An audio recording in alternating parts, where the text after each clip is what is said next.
Yo, RX back with another breakdown of UFC 288 Sterling versus Cejudo. We back again. Breakdowns, my friend. Yeah, back to pay-per-view. Not the greatest pay-per-view by any means. It's actually extremely weak, and without the co-main, I say just make it a fight night. But overall, it's a decent card. 13 fights. We did lose a fight earlier today. I'll talk about that in a second. But yeah, overall, we're back with the pay-per-view, and should be an interesting one. A lot can happen, a lot will happen, and I've gotten more excited throughout the week for it. So yeah, all we can do now is break it down and then watch it on Saturday night. So enough not breaking down. Let's break it down. Before I do, please like, comment, sub. 100 subs go by the end of the year. As always, let's break down some fights. Ya ready? Let's get it. That might be my quickest fucking intro ever. The one fight we did lose earlier today was Daniel Santos and Johnny Munoz. I really don't care. Yeah, it sucks to lose a fight, but if it's that fight, I'm definitely not going to be shaking my fist at God asking why. I'm just going to say, well, a decision off the table. Now we start the card with a good fight. And that good fight a fun fight. That fun fight I am talking about to begin the card now is Joseph Ugly Man Holmes versus Claudio Ribeiro. Good fight at middleweight to begin the night. Let's talk about Joe Holmes. Holmes in the UFC has been very not great. He is 1-2. His one win was Alan Armadowski. His two losses were Jamie Pickett and Jung Young Park.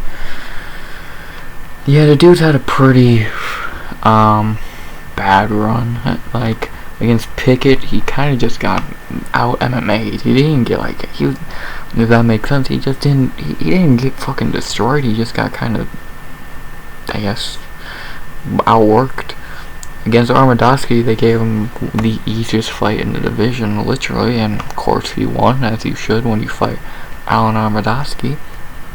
And against Jung Young Park, he kind of just got fucking taken to school. Jung Young Park just took him to wrestling school and he made him quit.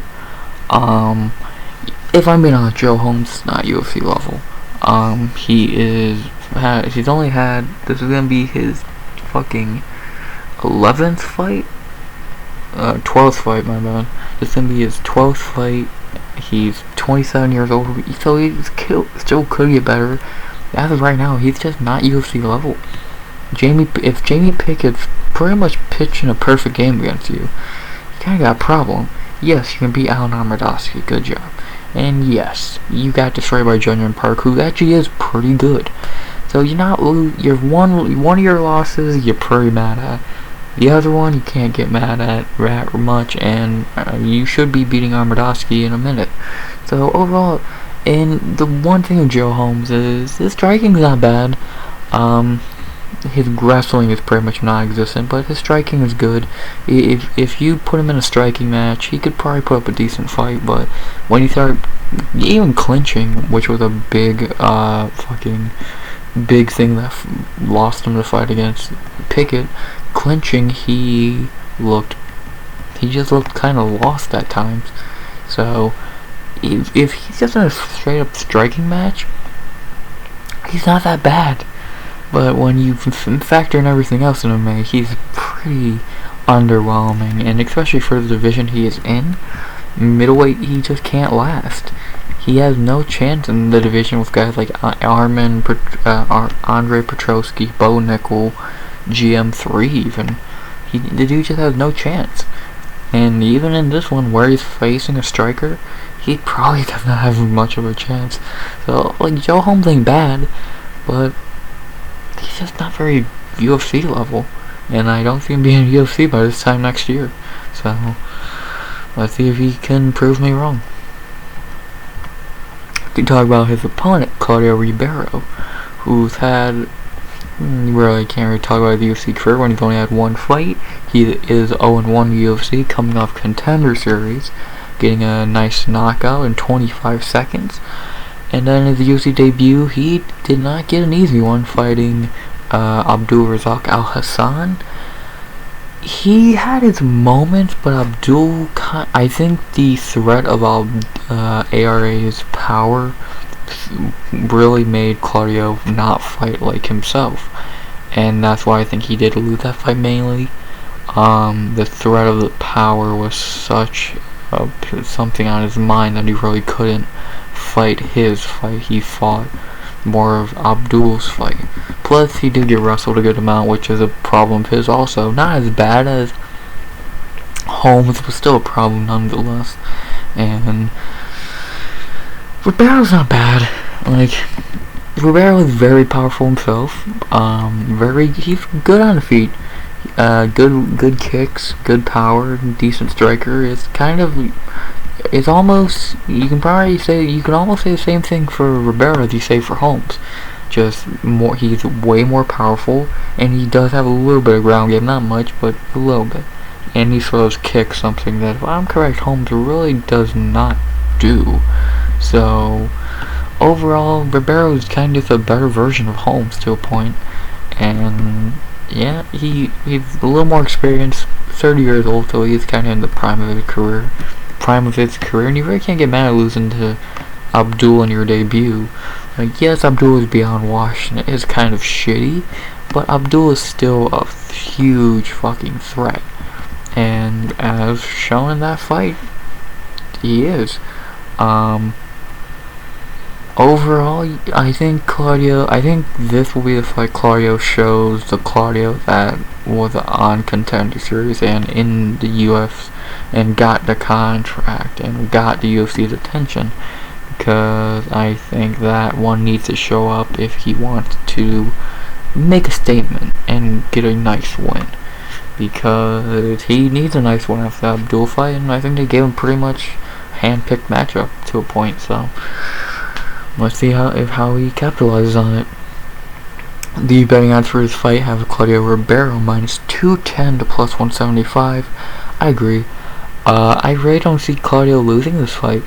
He would need to gas out so badly in the first trying to finish Holmes that Holmes can just pick him apart for the rest of the fight and win a decision, which I don't think is gonna happen, to be honest. So I agree, Claudio should be a decent favorite. I really don't see him losing. And if anything, I think he's going to win pretty easily. I think he's going to fucking catch Holmes and put him to sleep. So I think we're going to see the Claudio that got the contract, that got the UFC's attention, and the Claudio that we wanted to see against Abdul, because he has no threat of the power coming back. So overall, I am going Claudio Ribeiro to get the win here, and I'm going by knockout in the first. I think he catches Holmes and does what he does. So, Claudio Ribeiro by knockout in the first. Good way to start a card. Really good fight to get the crowd going, get the fans going. Good way to begin the night. What's better than a middleweight bout that probably is not going past the first round, let alone 3 minutes. So, yeah. After that, we head down to flyweight for a kind of intriguing fight, because it has the king of robberies, not to his favor ever, but you know, maybe he can finally get one. We have Zhalgas Zhumagulov versus Rafael Estevam. Decent fight, decent flyweight bout, and a good way to move on from a middleweight bout. We go from a brawl to a fight that'll probably be a little more technical. So, yeah, not very much more to say besides let's talk about Zhalgas Zhumagulov, the king of getting fucked over in the UFC. He is 1-5, and I know when I say that you're probably thinking, dude, this guy's garbage. No. He's actually pretty good. That's the funny thing, and the reason he's the king of robbery is because he's been fucked over. He got robbed against Charles Johnson, and excuse me, and a lot of people say he got robbed against Marina. And even a lot of people, I think it was Paiva even, people say he got robbed against. So, the Johnson fight I agree, I don't remember the Molina fight much, but I probably agree. And Zhalgas is actually pretty good. Like, he lost to Miro Abazi, but Miro and Manel Kopp, those two dudes are great. He beat Jerome Herrera, who everyone should be beating. Pause. And he's just not bad. He's not a bad fighter at all. And I'm happy he did come out of retirement, because he did retire after the Johnson fight. But I don't blame him. Dude, at this point, what the fuck is the point if I'm never gonna actually win? Like, I feel bad for this dude, because his record should be way better than what it is. At bare minimum, he should have 2 more wins. Most likely. If not more. And he's not a bad fighter anyway. I know he's just talking about the robbery side, but he's not a bad fighter. Yeah, he's not a fucking ranked guy by any means, but he's not a bad fighter. He's decent. He's a top probably 20 flyweight. So I feel bad for this dude. He's been fucked over and over by the judges, and I fucking feel bad for him. Fuck, look at it. Like, and if you want to, if I have to say anything else about why he's good, look at his last 3 wins before he joined the UFC: Tyson Nam, Tagir Ulanbekov, and Ilya Bagtinov. Dude, he's beating really good guys. So he's not bad at all, and I feel bad for him because he keeps getting fucked over. Like, poor dude. Let's talk about his opponent, Rafael Estevam. Good prospect, coming off Contender Series, making his UFC debut. Coming off Contender Series, getting a nice 2nd round finish. He looked good from what I remember. He showed a lot. He fucking showed a lot. Not much more. He showed good wrestling, decent striking. He looked good. Not like. This should be a fight that he is able to show more often. Show more off, because Zhumagulov is not really a great wrestler. He's more of a striker. From I'm 99% sure I'm right on that. So Estevam should be able to get to the ground and show his ground game, but he could keep his striking and probably win there too. He's just probably the better all-around fighter than Zhumagulov, and that should mean that probably means he's just gonna win. I really don't see him having much issue in this fight, especially later. Maybe in the first, early second, it will be a little bit of a problem, but as Zhumagulov gasses more, I think that Estevam will take over and probably win this fight. So, and these two were not meant to fight each other. These two got matched up on this card because who they were meant to fight on other cards kind of fell through. So, yeah. Overall, not much for you. You can't say much about this fight. Zhumagulov, even if he does clearly win, he'll get fucked over. And Estevam's a nice prospect that probably should win. So, the betting odds for this fight have Estevam minus 150 to plus 125. Yeah, I'd agree. The more I think about it, debut against Zhumagulov is, I really don't get. Estevam's good, but he didn't show anything where I would say he should be clear huge favorite. He just looked alright. So yeah, I actually respect those odds. I can't really disagree with them much. And I agree with who's the favorite. I do think Rafael Estevam will get to win here. I think he'll just be able to, like I said, on the ground he'll be better. On the feet he's probably better. But he just really doesn't have much to worry about. Zhumagulov does not have power, and he really does not give you much of a threat anywhere. So Sorry. I'm professional. Yeah, I think Estevam just gets. I think this is just an Estevam showcase, if anything, which, can't really good way to debut. So, I am going Rafael Estevam to get the win here, and I am going by decision. I think he'll be able to just win, put on a nice pace, and win. So, Estevam by decision. Not much more you can really say, I don't think. I feel bad. I don't like being as Zhalgas because I want to see the dude win already, but God, this is not the fight for it, so poor guy.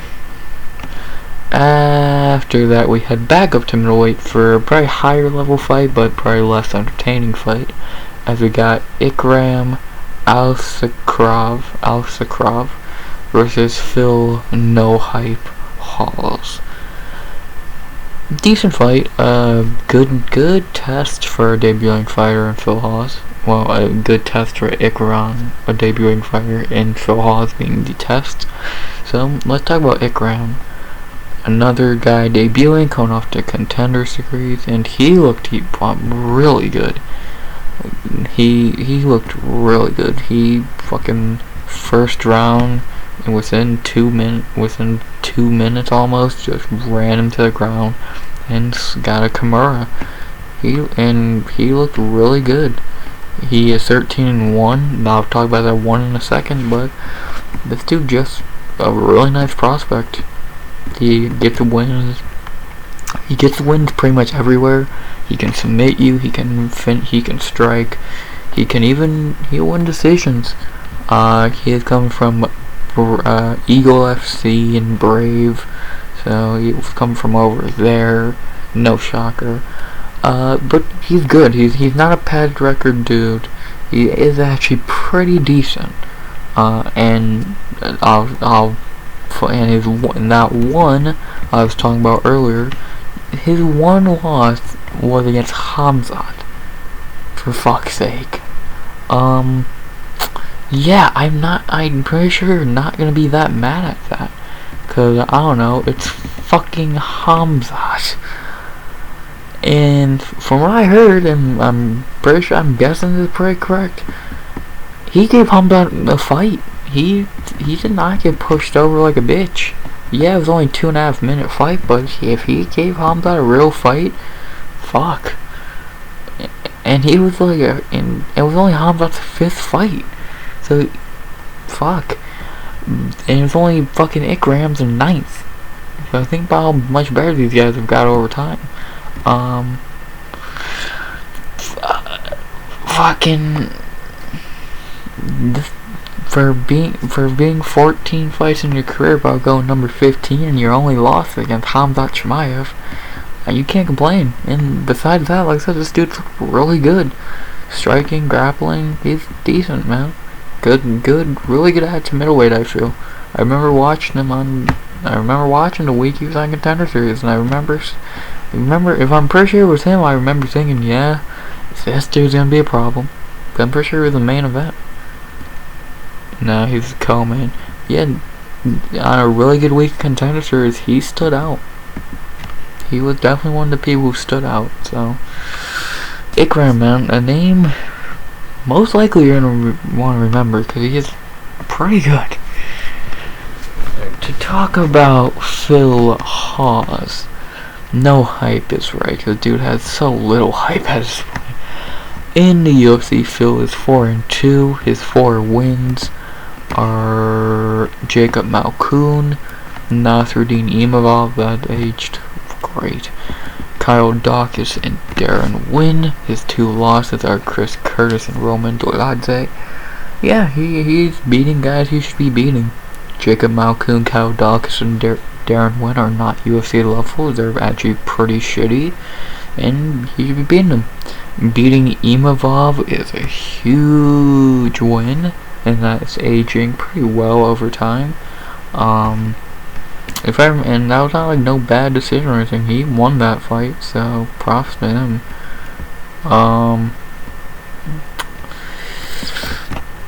And then his 2 losses, Curtis Curtis exposed a weakness of his. He cannot take a punch, and then Doladze destroyed the dude's knee and then knocked him out.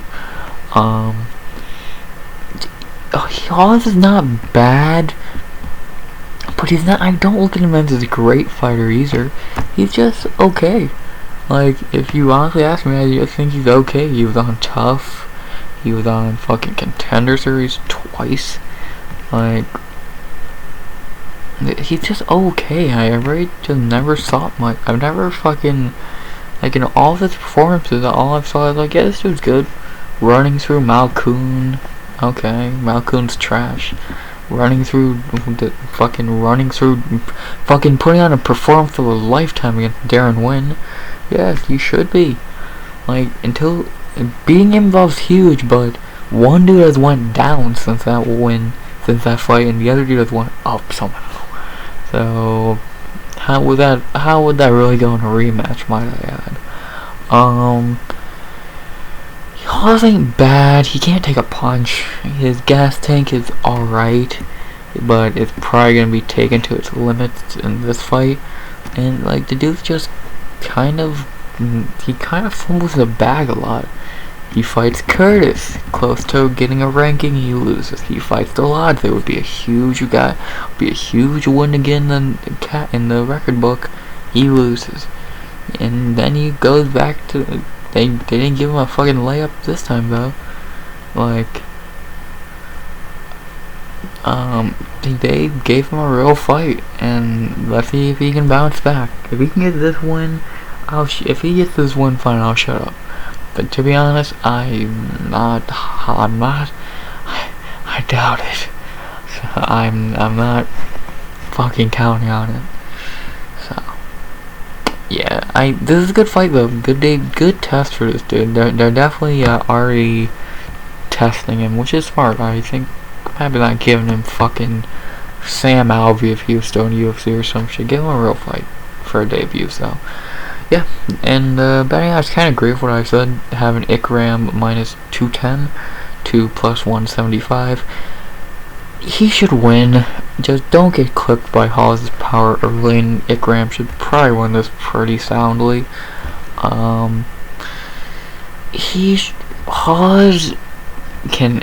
Ikram can strike, which is a problem for Hawes. Ikram is a better wrestler than Hawes. Ikram is a better fighter than Hawes.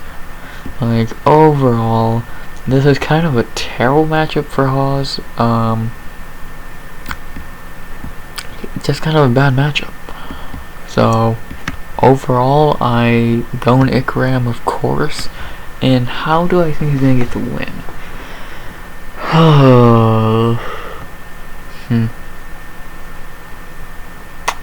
I think he's going. I feel a submission. I'm feeling a submission in the.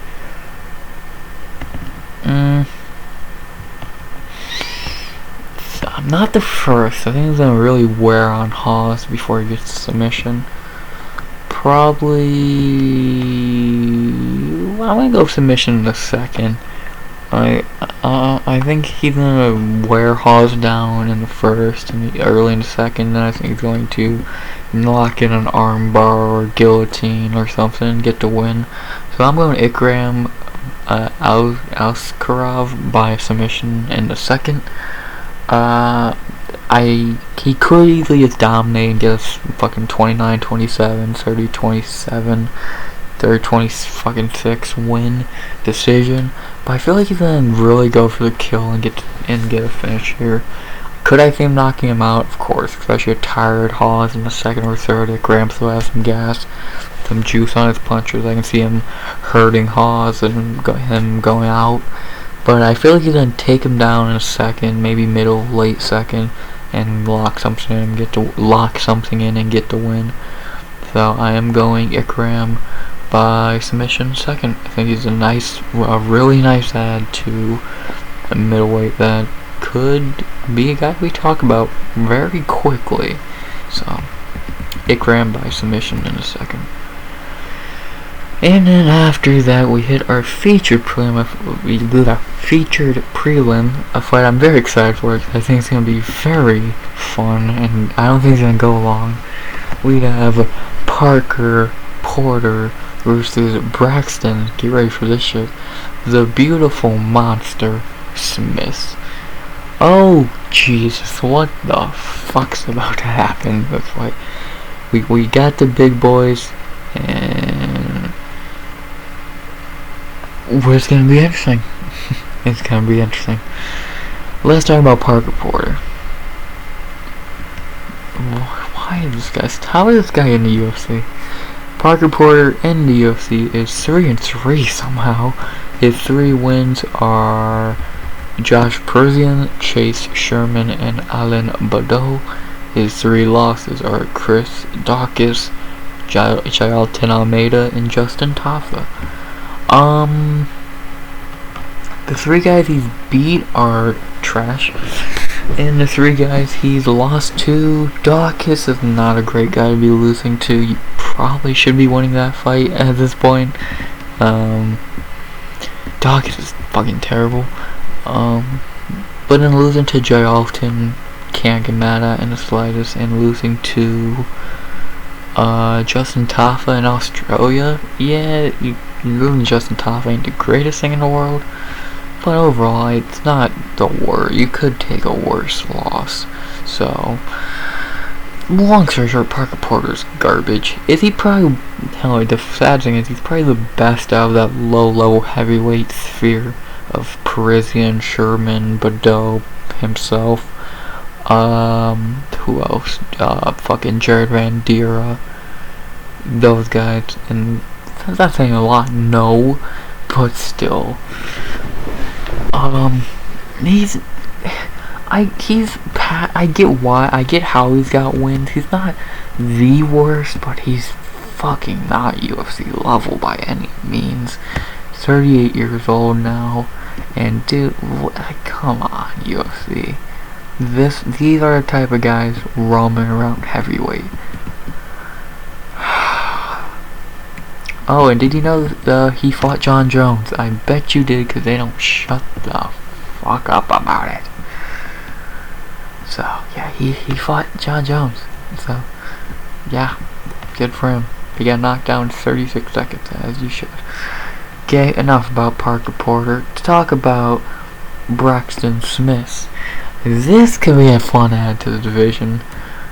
He is 5'11", 257 pounds. And he is a tank. In his career, in his last 5 fights, all his 5 fights combined have not been 5 minutes. The longest fight he's had is 2 minutes, 2:03. My bad. He has a touch of death. If he touches your chin, you're going to sleep. And so far it's worked. The big question is, can he make it? How does he look out of the first round? But until that question needs to be answered, I don't want to get it. I don't want to see the answer. Keep getting knockouts in the first. He is coming from PFC, whatever the fuck that is.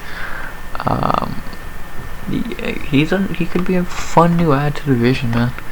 Like, he could be a fun new add, and I hope he is. I hope he ain't a flop, because the touch of death and a fun nickname, seems to be a fun character. I hope he is good, because it would make a lot more fun. So, yeah. Overall, I think this is gonna be a fun fight. I don't think it's gonna. Long story short, if the fight leaves round 1, Porter is gonna win a boring decision. If the fight ends in round 1, Porter is sleeping. I think Parker Porter's back way too quick after the Tafa fight, getting knocked out only 2 months ago pretty badly, and now fighting a guy who probably hits harder than Tafa. Not smart. The betting odds for this fight are also not smart. Parker Porter minus 190 to plus 155. What the fuck are you people smoking? Dude, if you had Porter the favorite, fine, but come on, get fucking real. Like, Why? If you had Porter minus 120 to plus 115, fine, but what the fuck's telling you minus 190? Dude, this might be easy money again, like Pavlovich, like fucking Song. I don't see what people are fucking seeing here. Like, I don't know. I'm going Braxton Smith in this one. I think he'll touch that chin up Porter early and put him to sleep. UFC signed him for a reason. It's not because he's... And I gave him a very favorable matchup. So I think Porter's going to take a nap. I'm going Braxton Smith by knockout in the first. If it goes into round 2, I'm scared. But maybe he can show he has a great gas tank. I don't know. But I think just keep it, be able to get inside, hit Porter, and put him out. I'm going Braxton Smith by knockout in the first. I think it's gonna be a fun featured prelim. Well, those are the featured prelims. Pretty good. 3 good debuts and a decent fight to begin the card. Can't complain. Now we move on to the prelims, which begins with a fight I'm very excited for because I'm a big fan of one of the fighters involved. We have Marina Rodriguez versus Virna Jandiroba. This is a banger. I'm very excited for this fight. Let's talk about Marina Rodriguez. I think this fight should be higher on the card. Might I add, I don't really agree with it being the first prelim. Come on, these two are way better than that. And I think should be above a fight or two at fucking under. But that's for a different story. Let's talk about Marina Rodriguez. Marina in the UFC is 6-2-2, even though I think should be 7-1-2. Her only real loss, I think, is Lamo. She beat Esparza. And then, yeah, she somehow has 2 draws. But besides that, she's pretty much beat up everybody. She won a nice 4-fight winning streak, beating Amanda Ribas, Michelle Waterson, Mackenzie Dern, and Xiaonan. She's really good. And like, her striking is very good. You gotta be really good to match her striking. Not many people can in that division. Like, Lemos only did because power. Xiaonan had problems. Darren Waterson sucks, so what do you expect? Ribas got knocked out. Fucking, like, Marina Rodriguez is really good. And even if you go outside the UFC, she has a win over Natalia Silva that's aging fucking amazing.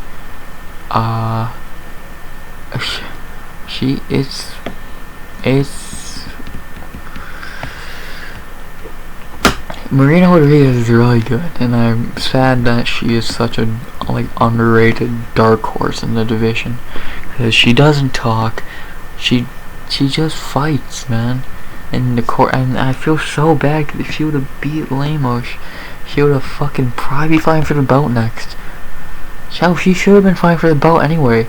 After fucking really beat Esparza, and after the fucking Dern or Jan fight, she should have been fighting for the belt. But since they did a stupid fucking second fight with Wei Li and then fucking Esparza and all this shit, Marina got fucked over. And now she's 36 years old, and at this point she's on her last fucking legs, I think. If she loses this fight to Jandiroba, she's done. And if she wins, she has to fucking start fighting consistently, because 36 years old at strawweight, Jesus, this could be bad. So she's so fucking good. Her only problem is her ground game ain't amazing, and I'll talk about that in a second. But I don't know. Marina's really good. To talk about her opponent, Jandiroba, aka Raw Rosa's mother. Jandy is 4-3 in the UFC. Her 4 wins are Mallory Martin, Felicia Herring, Kanako Murata, and Angela Hill. Her 3 losses are Carla Esparza, Mackenzie Dern, and Amanda Ribas. They have 3 people Marina beat. Jandiroba pretty much comes down to this. She's going to try and get you to the mat and sub you. If she doesn't, then you beat her, pretty much. It worked against Herring, Martin, etc. And against Hill. She didn't sub Hill, but still the wrestling did work. And then the 3 fights she lost, or Sparza was able to hang it down there with her. Her and Dern was just a striking match, and Rebos was able to hang with her on the ground. If you can hang with Jandiroba on the ground, you probably have a good chance of winning. And if you can stop her takedowns, you probably have a really good chance of winning, because her striking is getting better, but still not very good. Which, what do you expect? I don't expect you to become fucking Anderson Silva overnight. But this fight is giving me huge Marina and Dern vibes, because you got Marina being a striker levels above who she's fighting. But if she goes to the ground, it could be a problem. But the Dern fight shows she can hang with people on the ground, and I think Dern's probably a better grappler than Jandiroba. Not that Jandiroba's not a great grappler, she's stupid good, but still, she's pretty predictable. And if Jandiroba goes in there trying to throw Marina off her game striking, Marina's just gonna piece her up for 15 minutes. Of course, Jandiroba's gonna shoot probably within the first 2 minutes, and let's see if Marina can just keep it on the feet. Getting Marina down ain't the hardest in the world. It's keeping her down and trying to sub her. You're not really gonna do that. So yeah, I'm excited for this fight, and I hope this is a good fight. The betting odds have Marina Rodriguez -165 to +140. Yeah, I kind of can't disagree, because the Dern fight I think kind of showed what this fight could be. Marina again, of course, is just such a good striker that her only threat is getting taken down. And Jandiroba gets her down. Can she survive submissions? Can she get up in a reasonable time? That's gonna be hard. That's gonna be the question we want answered. How do I think this fight's gonna go? I'm not gonna be biased on my prediction. This is just who I would really go with. I'm going Marina Rodriguez. I think she'll be able to keep it on the feet enough to win. Maybe have some scares, maybe a late round takedown or something like that. But overall, I think she's able to keep it on the feet and win a decision. I think this can be a good bounce back fight for Marina, and hopefully she can bounce right back into a top 5 fight after this. So, not much more to say. I am going Marina Rodriguez by decision. I highly doubt she finishes Jandiroba, and hope she can keep it fucking standing. Please. Please. So, Marina Rodriguez by decision. After that, we move on to welterweight with a fight that hopefully is pretty good, and I'm not going to say much about. We have Khaos, the Ox Fighter Williams versus Rolando, the Machine Bedoya. Let's talk about Khaos Williams, aka the welterweight Rumble. Khaos in the UFC is 4-2, his 4 wins. Alex Morono, Abdulrazak Al-Hassan, Matthew Semmelsberger, and Miguel Baeza, his 2 losses. Michel Pereira and Randy Brown. Even though I think he won that fight. 1 second.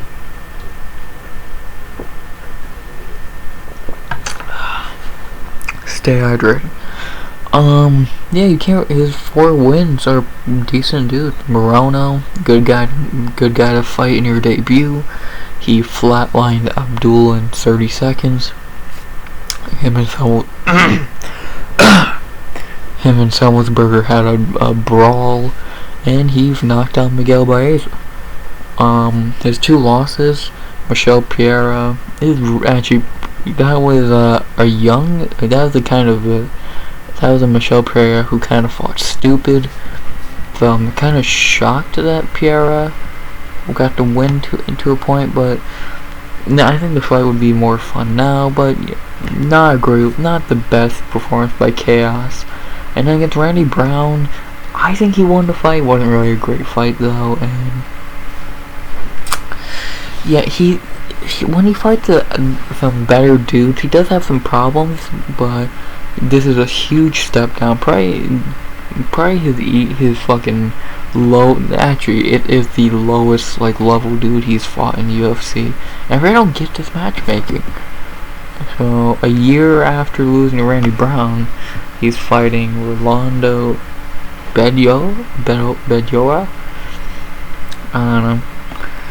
I got very little to say about Rolando. Never seen him a day in my life until this card, and from what I've heard, he's not very good.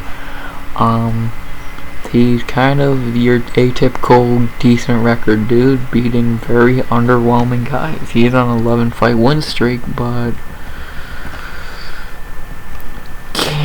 how good are those guys that he's beating? So yeah. The betting odds for this fight have Khaos Williams -300 plus 240. Yeah, I would agree. Khaos should win this fight. Could we get a Julian Erosa Francisco Padilla fight like last week? Yes. Do I think it's gonna happen? Fuck no. I think that Williams been off a year. He's gonna be hungry to get back in there and kick some ass. I think he's gonna.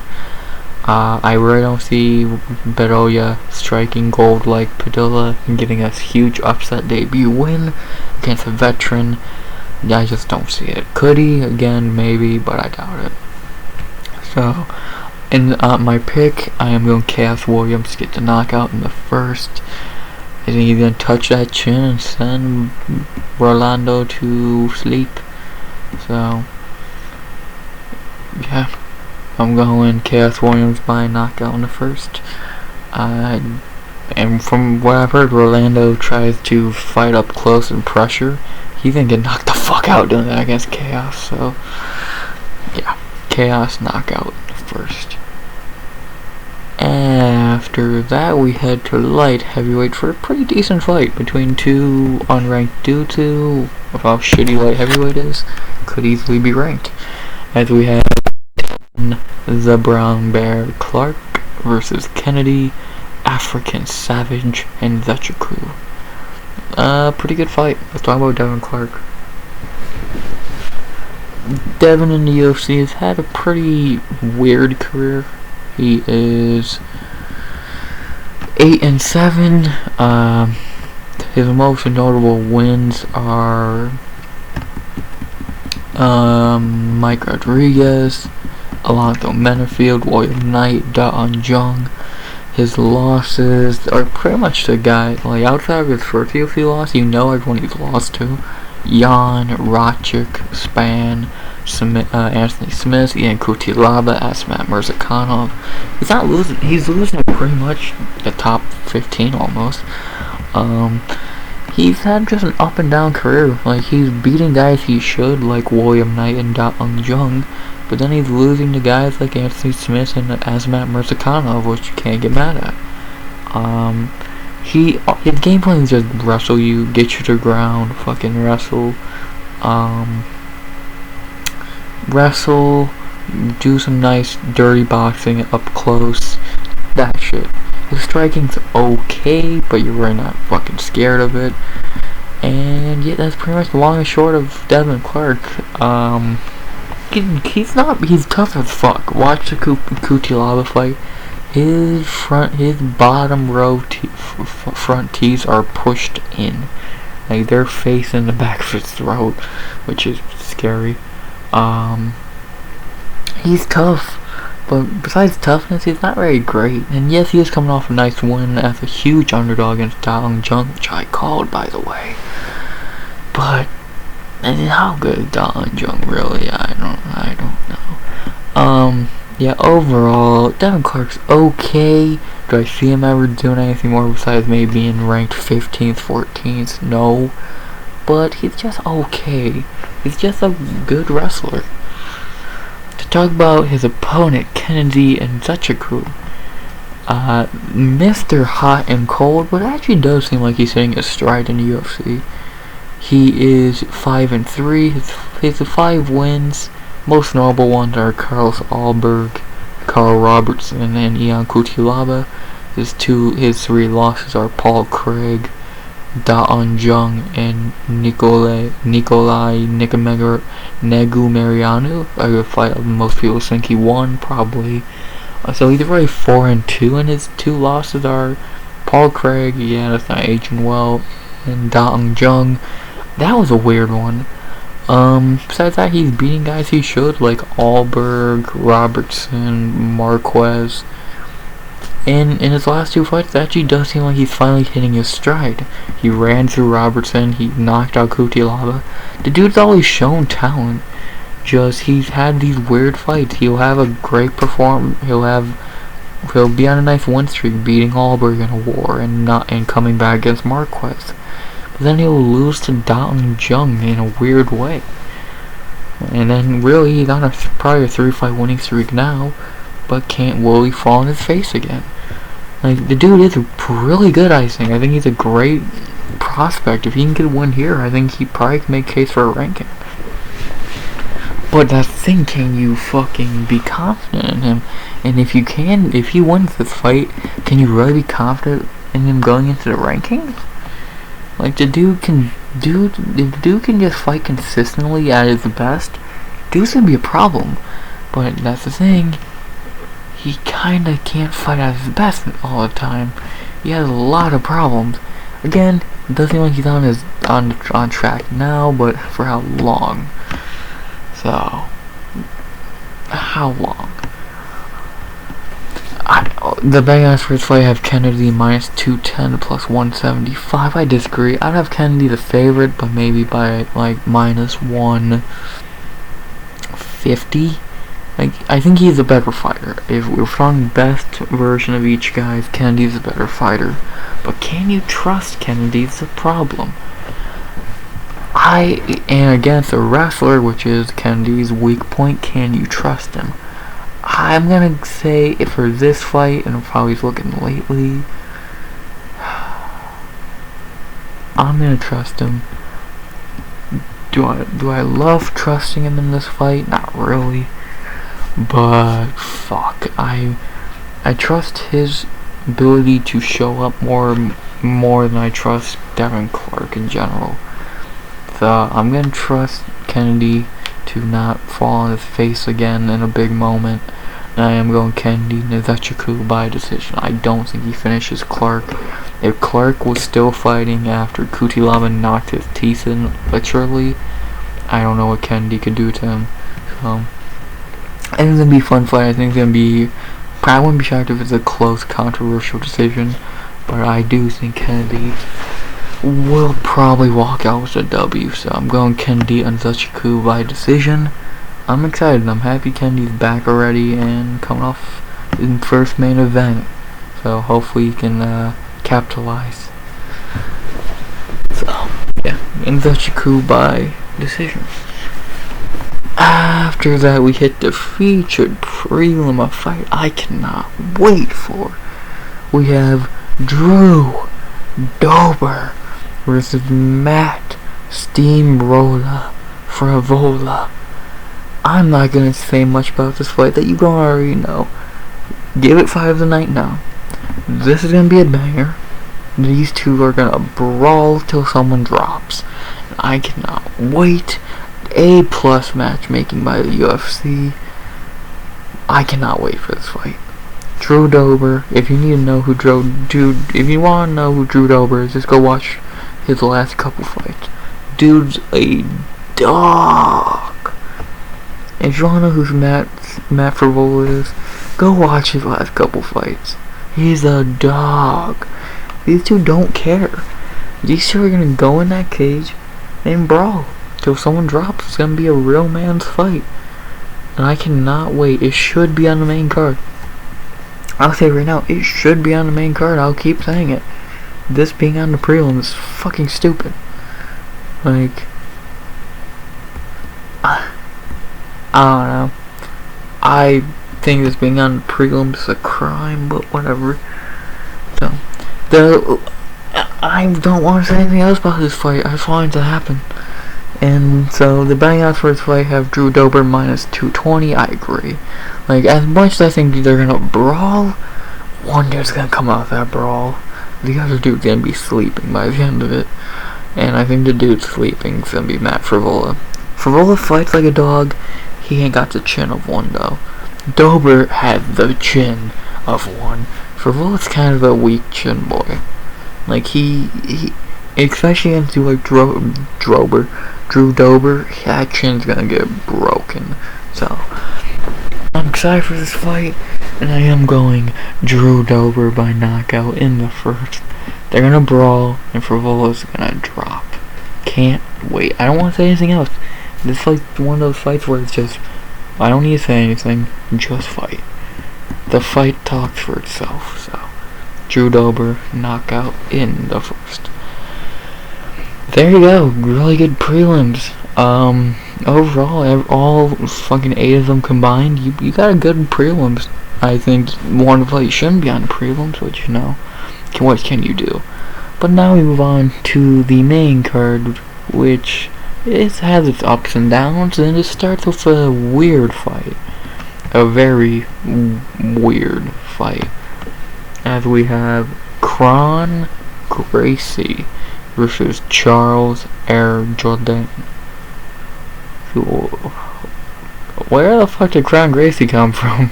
Where was he hiding the last 3 years? Like, where did this dude come from? Whatever, let's talk about Kron Gracie.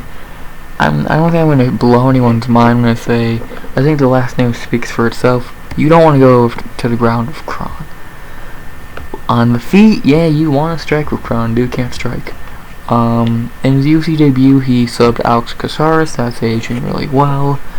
And then in his second fight against Cub Swanson, he got taken to striking school. And yeah, he got beat pretty bad.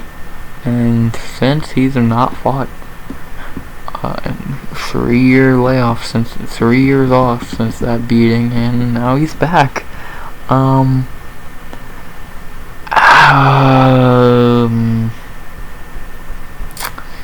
really don't know what to say. Like, it's a Gracie. Don't fuck with him on the ground, but on the feet you're not really worried. How weird. That's your fun fact. He was in a grappling match with Gilbert Burns. That's funny. Yeah, and Gilbert won. Yeah, it's pretty much, what else did he say about Kron Gracie? If you go to the ground with him, you're fucked. If you keep it on the feet, yeah, you're fine. Like, you're good, dog. Don't sweat it. Am I wrong? No, I'm not wrong. So, yeah. To talk about his opponent, Charles Jourdain. This dude's a brawler, like the guys we just talked about. Too bad he's not very good. Like, I like Air Jourdain. Big fan. But man, this dude's kind of bad. In the UFC, he is 4-5-1. His 4 wins: Duho Choi, Marcelo Rojo, Andre Ewell, and Lando Venata. His losses: Des Green, Andre Feely, Johnny Rosa, Sir Shane Burgos, and Nathaniel Wood. And his draw was against Josh Kulibau. So, from what you can take away from that is, when he fights with real guys, he loses. Just talk about his last couple fights. Rosa was able to use his reach and height and beat Jourdain. Yeah, Jourdain ran through Ewell and Lando, but then against Burgos, he got wrestled pretty badly. And against Nathaniel Wood, he just got his ass kicked. Like, that's probably the worst I've seen Jourdain look, because he didn't have a chance to look like Jourdain. He was just pissed. He just got his fucking ass kicked. I hope he bounce back and win this one, because if not, he's probably gonna get cut. And I don't want to see Jourdain get cut. Everyone loves Air Jourdain. It's Air Jourdain. Like, come on. I don't know. Jourdain is going in there to have a fight. And the one big problem I have with this Kron fight that I feel like people are not talking about enough, yeah, Jourdain probably should win. But you gotta remember one fight of Jourdain, the Shane Burgos fight. He let Shane Burgos look actually really good as a grappler. And from what I heard, Shane Burgos just got out-grappled by the Lockman in PFL. Like, Burgos is a fucking striker. And he was able to just grapple Jourdain, which I find very scary fighting a Gracie. So, yeah. The betting odds for this fight have Charles Jourdain minus 200 to plus 160. I would move him down a little bit, more of a maybe minus 170 to plus 130, 40, whatever. I get it, and at the same time I don't. I feel like you're overlooking a lot. Yes, Kron Gracie probably sucks, but I feel like you're really forgetting Jourdain is on a bad losing streak, and he just got his ass handed to him by Nathaniel Wood, who's great, but still, he looked awful. So, yeah, who am I going with in this fight? Of course, I'm going Air Jourdain. I'm not picking against Air Jourdain in a long time. Not gonna start doing it now. So of course I am going Charles Jourdain. But fuck if I'm confident at all. I'm not. I'm very far from confident. So, yeah. So, how do I think Jourdain's gonna win? I'm gonna say he finishes Gracie. I think he's gonna put on a crazy pace, brutalize Kron, make it a dogfight. A dogfight Kron will not be able to survive in. So I'm going Charles Jourdain by knockout in the second. I think he's gonna beat him up, tire him out, and finish the job. Charles Jourdain by knockout in the second. Air Jourdain. This fight should be on 289 in Canada. After that, we move on to a fight I'm not gonna talk about because what the fuck do you want me to say? Really? Like, there's nothing to say. We have Movsar Evloev versus Diego Lopes. Yeah, Movsar Evloev is gonna win. How does he win? Is the only question you ask. That's what I'm flip-flopping on in this fight, cause I don't know. Could he get the finish? Could he decision him?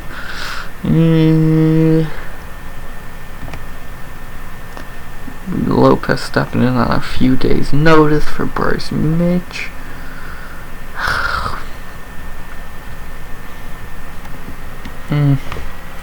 I'm going Evloev by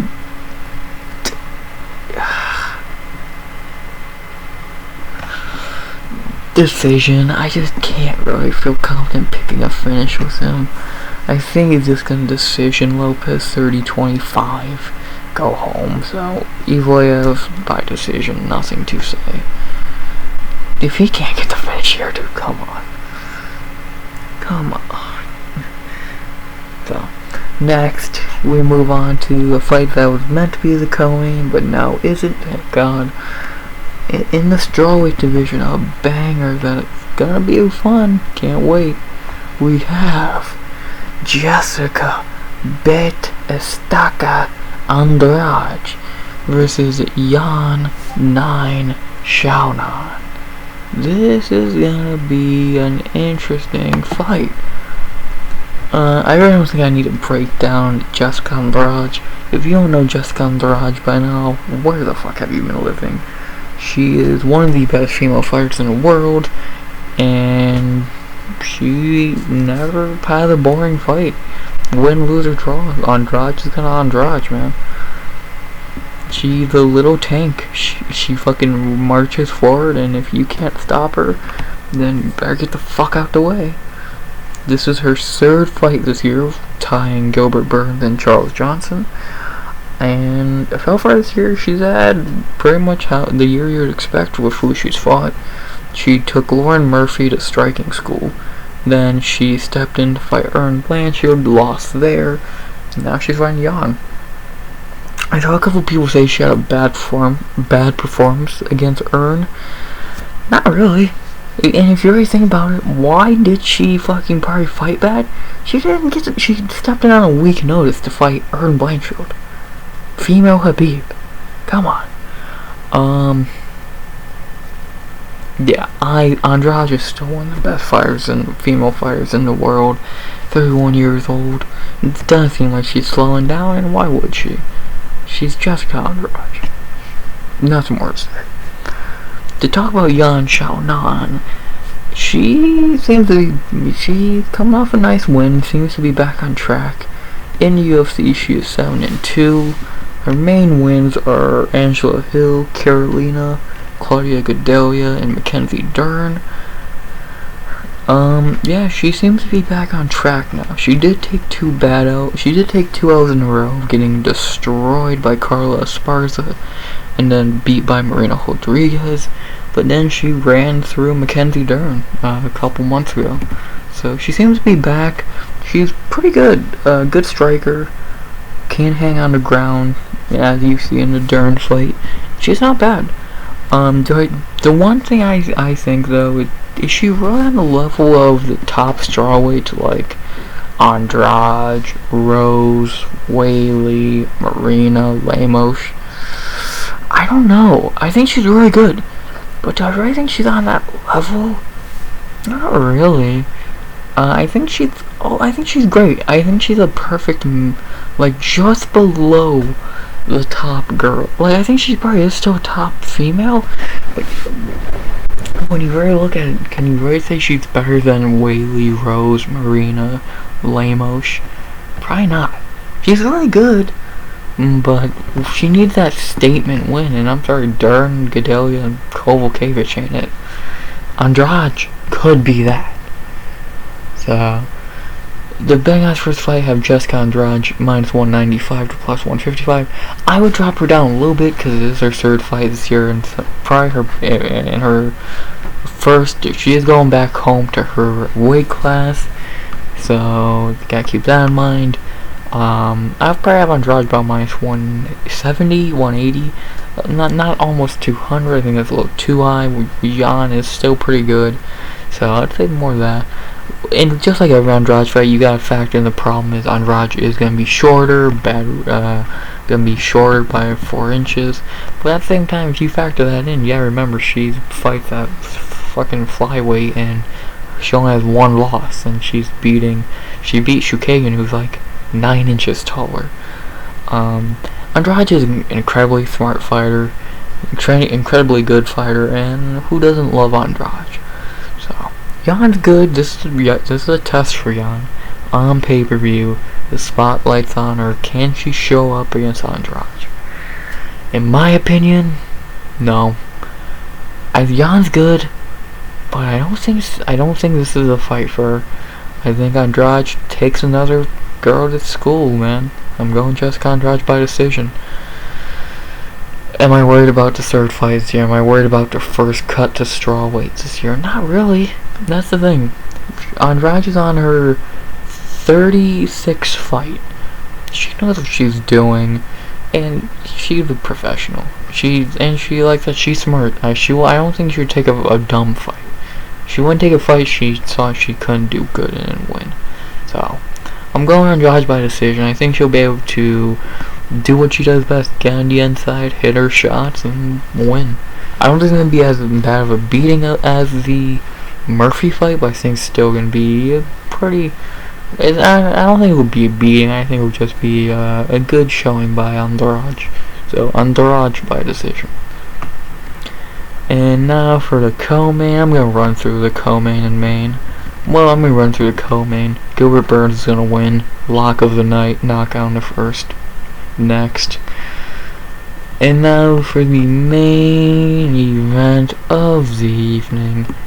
We have actor main Bitchling versus Henry the Messenger Cejudo. Triple C is back. Is he still Triple C? Well, if he loses, I'm making the excuse that he isn't. I don't give a fuck what anyone says. This is a really interesting fight. Should it be Sterling and O'Malley? Yes.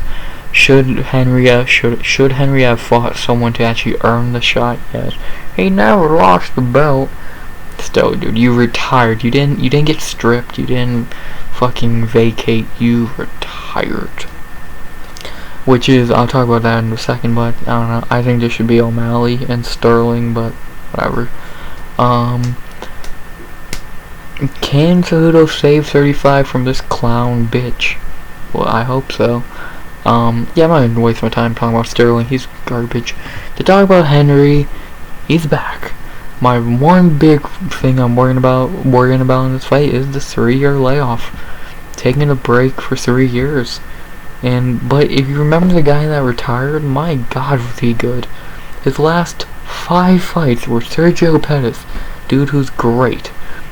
Beating DJ, the first guy to beat DJ at flyweight.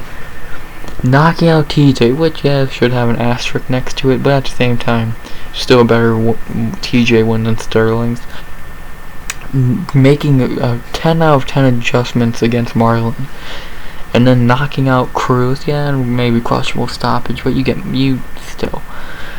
He's probably top 20 fighter ever, one of the best ever.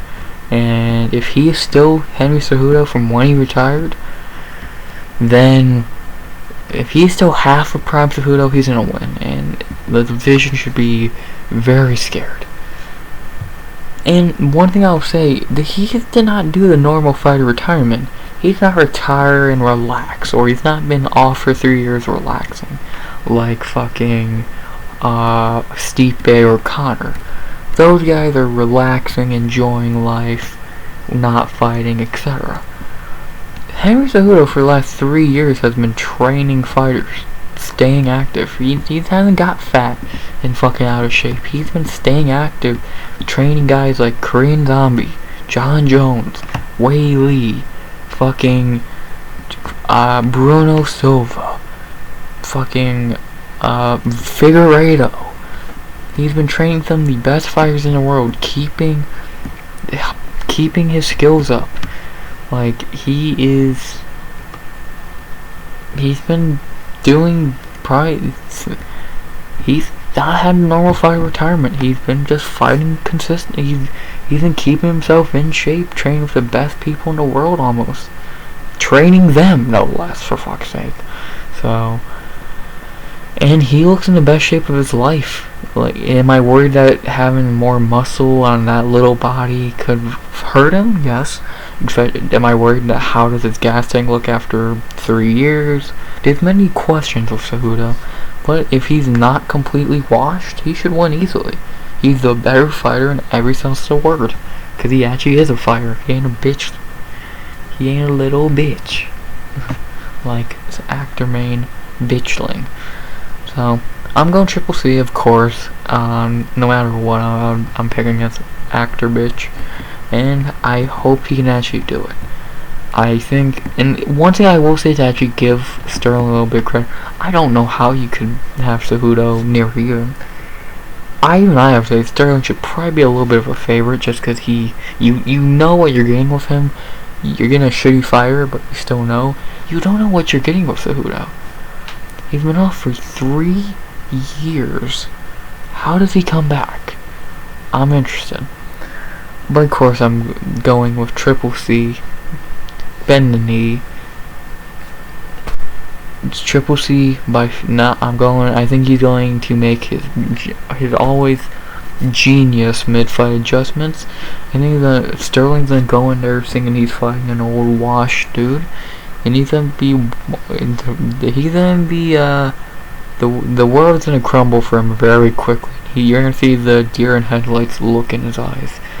So I'm going Triple C by knockout TKO in the second. Maybe it's one of his legendary knees like he did against TJ and Cruz. Maybe ground and pound. I don't know. I think he's gonna get a finish. Sterling's pretty shitty, and it should be an easy night for Cejudo if he is still Henry Cejudo. So, yeah, those are my picks. To go over them one more time: Claudio Ribeiro by knockout in the first. Rafael Estevam by decision. Ikram Aliskerov by submission in the second. Braxton Smith by knockout in the first. Marina by decision. Khaos Williams by knockout in the first. Nzechukwu by decision. Dober by knockout in the first. Jourdain by knockout in the second. Evloev by decision. Andrade by decision. Gilbert Burns lock of the night by knockout in the first.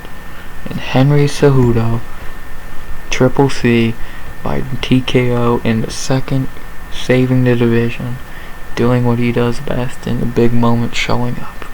So, those are my picks. Hope you enjoyed the video. Hope you enjoyed the breakdown. Hope you enjoyed the card. Hope you enjoy the card. Yeah, it's not a bad card. It's just weak. Like, I think Cejudo Sterling is a very weak main event. I'll say Nunez Aldana is a better main event next month. Fight me all you want, I don't care. I think I'm right. So, yeah, not a bad card, and you'll hear me recap it Sunday 1 p.m. EST. And yeah, can't really think of much more to say. I don't want to sound like I rushed the ending. Just I'm not talking about Gilbert's bitch opponent, and I'm not talking about Sterling. So, and I really can't think of anything more to say besides, hope you enjoyed the video. Please like, comment, sub, 100 subs goal by the end of the year. And as always, RX out. Triple C, bend the knee.